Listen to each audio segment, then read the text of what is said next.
स्वागत है आप सभी का मनोविज्ञान की इस क्लास में। और आज की क्लास में हम बात करेंगे समूह की संरचना या स्ट्रक्चर ऑफ ग्रुप के बारे में।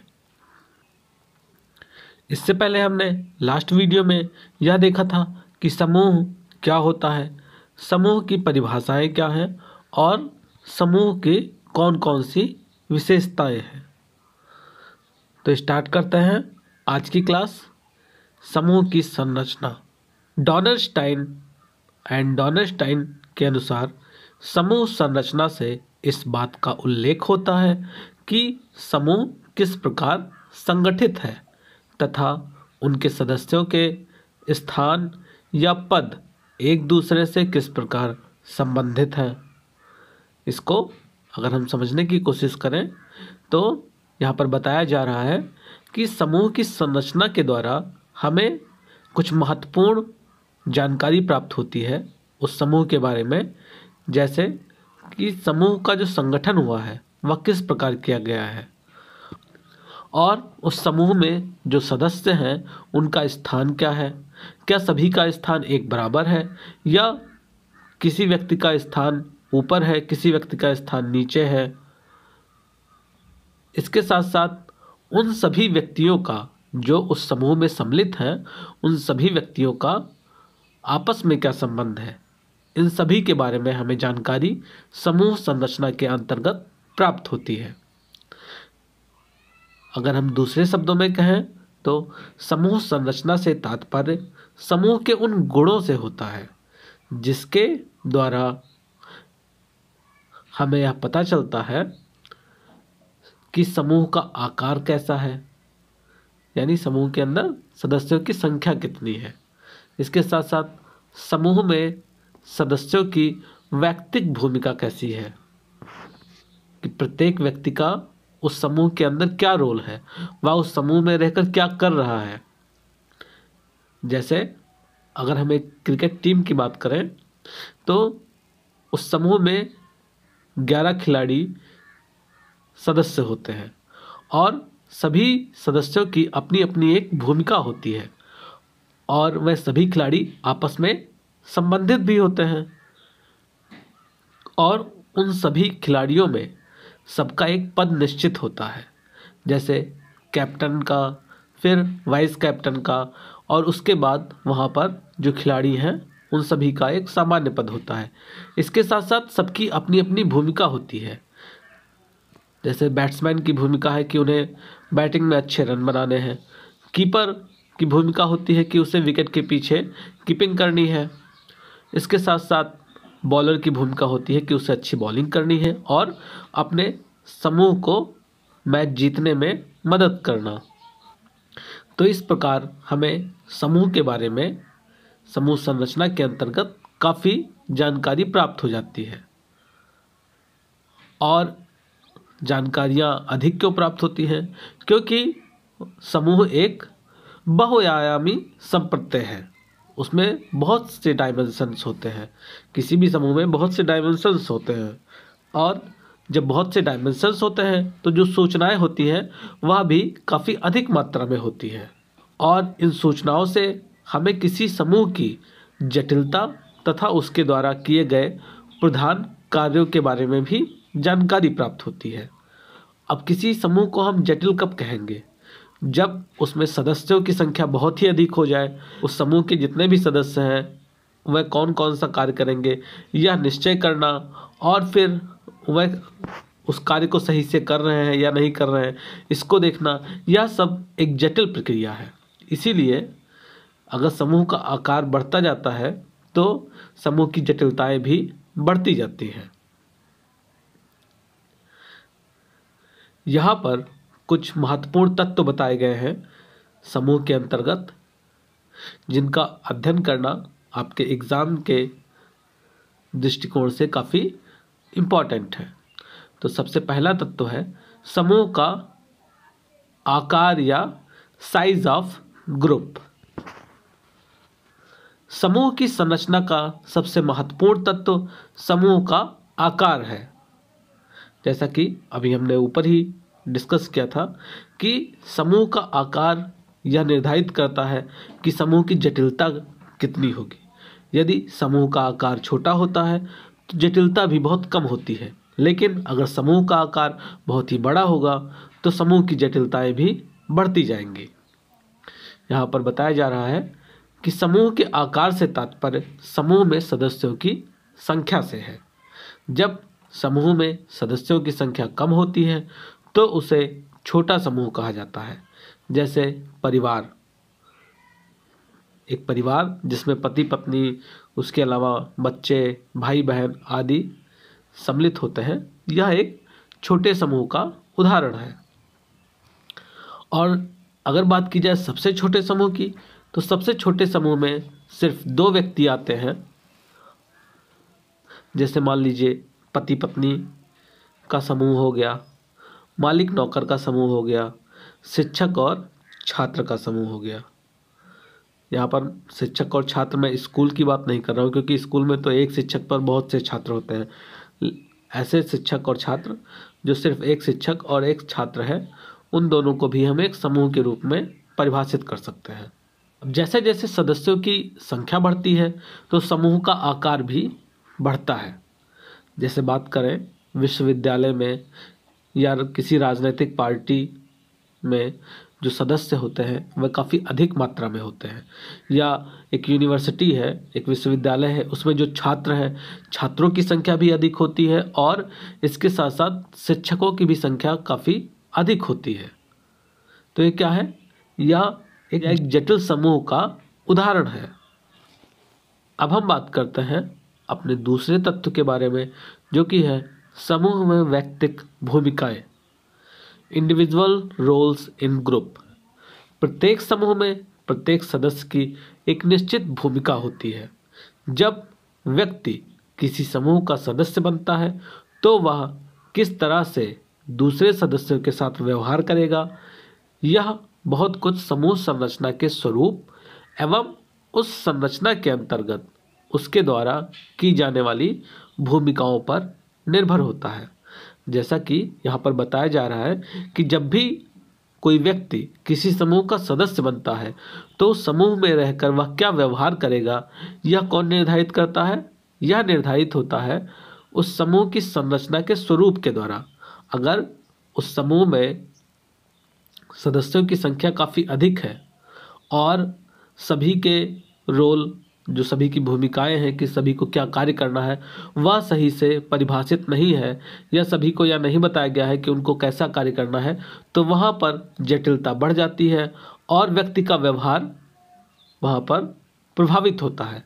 लेकिन यदि समूह में सदस्यों की संख्या कम है तो जो व्यक्ति हैं उनका जो रोल होता है वह स्पष्ट होता है और वह अपने उस रोल को, अपने उस भूमिका को पूरी ईमानदारी के साथ करते हैं और जिसके द्वारा हम उनके व्यवहार के बारे में जान सकते हैं। यहाँ पर एक एग्जाम्पल दिया गया है, इसको भी देखते हैं। जब समूह की संरचना औपचारिक होती है तो सदस्यों की अंतःक्रियाएं एक निश्चित नियम द्वारा निर्देशित होती है तथा एक सदस्य दूसरे सदस्य का प्रशिक्षण उसके द्वारा की जाने वाली पूर्व निश्चित एवं परिभाषित भूमिका के आधार पर करता है। यहाँ पर बताया जा रहा है कि यदि जो समूह है उसकी संरचना औपचारिक होती है, जैसे हम देखें तो कॉलेज का समूह हो गया, कॉलेज में टीचर्स और स्टूडेंट्स का समूह हो गया, या किसी राजनीतिक पार्टी का समूह हो गया।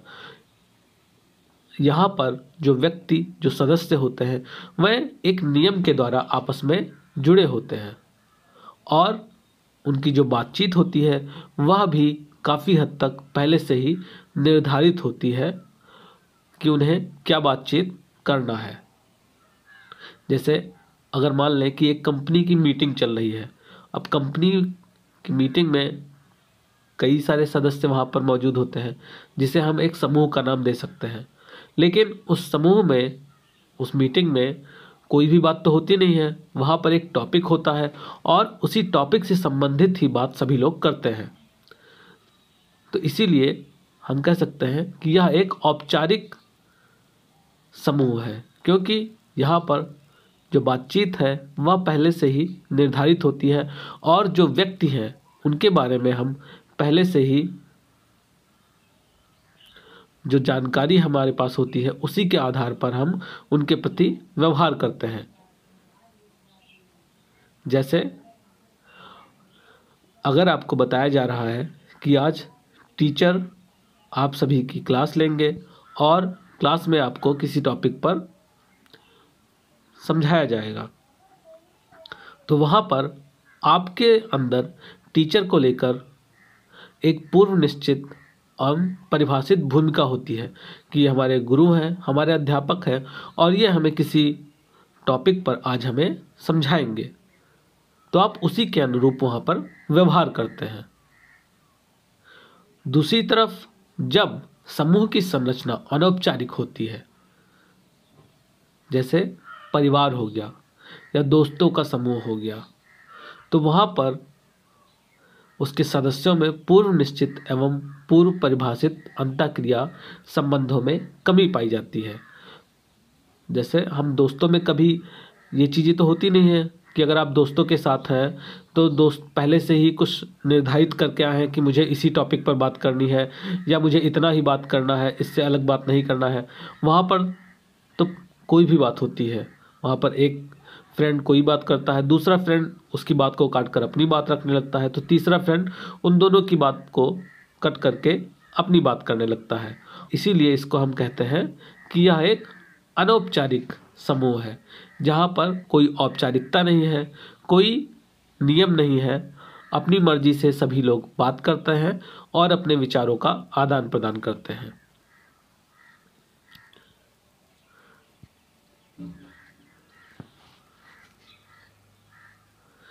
इस तरह हम यह देखते हैं कि समूह की संरचना सदस्यों की सामूहिक भूमिका या कार्य पर नहीं बल्कि सदस्यों के वैज्ञानिक गुणों पर निर्भर करता है। यहाँ पर परिवार को एक अनौपचारिक समूह का उदाहरण बताया गया है, क्योंकि परिवार में हम कभी पूर्व निर्धारित चीज़ों पर बात नहीं करते हैं। वहाँ पर तो भाई कोई बात कर रहा है, मम्मी कोई बात कर रही हैं, तब तक दादी कोई बात करने लगी, अपनी बात करने लगी और पापा आए, उन्होंने सबको चुप करा दिया। तो यहाँ पर कोई निर्धारित नहीं होता है, अपने मन से जिसको जो बात करनी रहती है वह अपनी बात स्टार्ट कर देते हैं। इसीलिए इसे एक अनौपचारिक समूह का उदाहरण माना गया। अब हम बात करते हैं समूह संबंध के बारे में, ग्रुप रिलेशंस के बारे में। समूह संबंध समूह संरचना का तीसरा प्रमुख तत्व है। समूह संबंध से तात्पर्य सदस्यों के बीच आपसी संबंध से होता है। जैसे एक समूह में जो सदस्य हैं उन सदस्यों का आपस में क्या संबंध है, उसे हम समूह संबंध कहते हैं। यहाँ पर मोरेनो एवं उनके साथियों ने एक अध्ययन के आधार पर कुछ निष्कर्ष निकाले जो कि समूह संबंध से संबंधित हैं, जिसमें पहला निष्कर्ष है समूह के नेता से सभी अन्य व्यक्तियों का संबंध होता है। समूह का यह ऐसा व्यक्ति होता है जिसकी अंतःक्रियाएं सबसे अधिक होती है। यहाँ पर बताया जा रहा है कि जो समूह का नेता होता है, अब वह नेता किस प्रकार बना, या तो उसे उस समूह के सदस्यों ने सर्वसम्मति से नेता बनाया हो या उस व्यक्ति ने खुद ही उस समूह का निर्माण किया हो और स्वयं नेता बन गया हो। दोनों ही स्थितियों में अगर पहली स्थिति को देखें तो जिसमें सभी सदस्यों ने मिलकर उसे नेता बनाया, तो इसका तात्पर्य यह है कि सभी सदस्य उसे अच्छा मानते हैं और उसके साथ उनका अच्छा संबंध है, इसीलिए उन्होंने अपनी सहमति जताई उसको नेता बनाने में।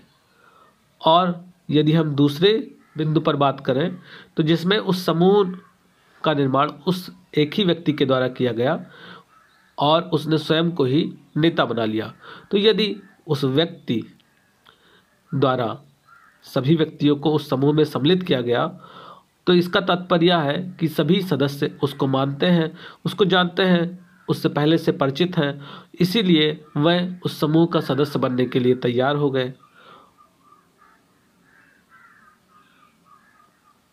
और रही बात अंतःक्रिया की, तो जो लीडर है, जो समूह का नेता है, वह सबसे अधिक अंतःक्रिया करता है, क्योंकि उसे समूह के सभी सदस्यों से मिलना होता है, सभी सदस्यों के बारे में उसको जानकारी प्राप्त करनी होती है। किसी सदस्य को कोई समस्या है या किसी सदस्य के पास कोई अपना विचार है, उनके विचारों को सुनना, ये सभी काम उसको करने पड़ते हैं। इसीलिए जो समूह का नेता होता है उसकी अंतःक्रिया सबसे अधिक होती है। दूसरा पॉइंट है यहाँ पर कि युग्मों में संबंध 2 व्यक्तियों तक सीमित होता है। जाहिर सी बात है, अगर हम पेयर्स की बात करें तो पेयर्स कैसे बनता है? 2 लोगों को मिलाकर ही पेयर्स बनता है, युग्म बनता है। और 2 व्यक्ति आपस में तभी एक दूसरे के संपर्क में आते हैं जब वे एक दूसरे को पसंद करते हैं। तीसरा बिंदु है त्रिकोणी के सामूहिक संबंध मुख्यतः 3 व्यक्तियों तक सीमित होते हैं। जैसा कि पहला युग्म का बताया गया कि युग्म में 2 व्यक्ति सम्मिलित होते हैं। अब यहाँ पर नाम से ही स्पष्ट है, त्रिकोण यानी 3 व्यक्तियों का समूह, और इनकी जो सदस्यों की संख्या होती है वह जाहिर सी बात है कि 3 होगी, क्योंकि त्रिकोणी बात की गई है, और ये तीनों व्यक्ति एक दूसरे को पसंद करते हैं। चौथा बिंदु है यहाँ पर, समूह में एकाध ऐसे भी व्यक्ति होते हैं जिनके साथ अन्य सदस्यों की अंतःक्रिया न के बराबर होती है। ऐसे व्यक्तियों को दूसरे व्यक्ति न प्रेम करते हैं और ना ही घृणा करते हैं।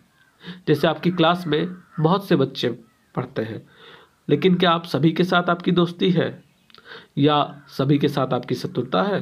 नहीं, ज़्यादातर के साथ आपकी दोस्ती हो सकती है, या हो सकता है कि कुछ गिने चुने छात्रों के साथ आपकी दोस्ती हो, लेकिन उसी क्लास में कुछ छात्र ऐसे भी होंगे जिन्हें आप जानते तो होंगे, लेकिन उनसे आपकी कोई ना दोस्ती होगी ना ही उनसे कोई मनमुटाव होगा, आप उनके प्रति एकदम उदासीन रहते होंगे। अब हम बात करते हैं संचार संरचना या कम्युनिकेशन स्ट्रक्चर के बारे में। संचार संरचना का आकार अन्य बातों के अलावा समूह के आकार पर प्रत्यक्ष रूप से निर्भर करता है। यदि समूह का आकार काफ़ी छोटा होगा तो सदस्यों में संचार प्रत्यक्ष होता है। जैसे अगर एक समूह है उसमें केवल 3 से 4 लोग ही हैं, तो वहाँ पर प्रत्येक सदस्य एक दूसरे से कम्युनिकेशन करेंगे, एक दूसरे से वार्तालाप करेंगे और उनके बीच में एक हेल्दी कम्युनिकेशन होगा। अब हम बात करते हैं संचार संरचना या कम्युनिकेशन स्ट्रक्चर के बारे में। तो इसके अंतर्गत बताया गया है कि संचार संरचना का आकार अन्य बातों के अलावा समूह के आकार पर प्रत्यक्ष रूप से निर्भर करता है। यदि समूह का आकार काफ़ी छोटा है तो सदस्यों में प्रत्यक्ष संचार होता है। जैसे अगर केवल 2 व्यक्तियों का या 3 व्यक्तियों का या 4 व्यक्तियों का समूह है, तो जो सभी सदस्य हैं समूह के, वह आपस में एक दूसरे से वार्तालाप करते हैं, एक दूसरे से विचारों का आदान प्रदान करते हैं, और यह आसानी से वह कर सकते हैं क्योंकि जो सदस्यों की संख्या है वह काफ़ी कम है। लेकिन यदि समूह का आकार बड़ा है, जैसा कि औपचारिक समूह में पाया जाता है, औपचारिक समूह जैसे हमने देखा था ऊपर कि जो स्कूल्स हैं या कॉलेजेस हैं या यूनिवर्सिटीज़ हैं या कोई राजनीतिक पार्टी है, तो इन सभी के जो सदस्य रहते हैं यह औपचारिक सदस्य हैं या उस समूह के औपचारिक सदस्य कहलाते हैं। और ऐसे समूहों में संचार थोड़ा जटिल हो जाता है, क्योंकि ऐसी परिस्थिति में एक सदस्य पदानुक्रम में अपने ठीक ऊपर या नीचे के सदस्य से तो प्रत्यक्ष रूप से संचार स्थापित कर लेता है।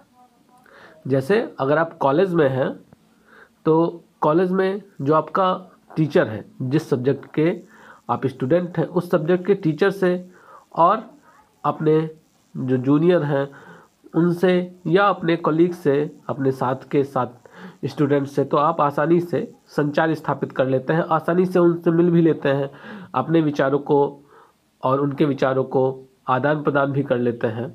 लेकिन उस विद्यालय या उस कॉलेज के प्रत्येक अध्यापक या प्रत्येक विद्यार्थी से आप नहीं मिल पाते हैं। फिर वहाँ पर संचार कैसे होता है? वहाँ पर संचार दूसरे माध्यम से होता है। इसको एक एग्जाम्पल से समझते हैं।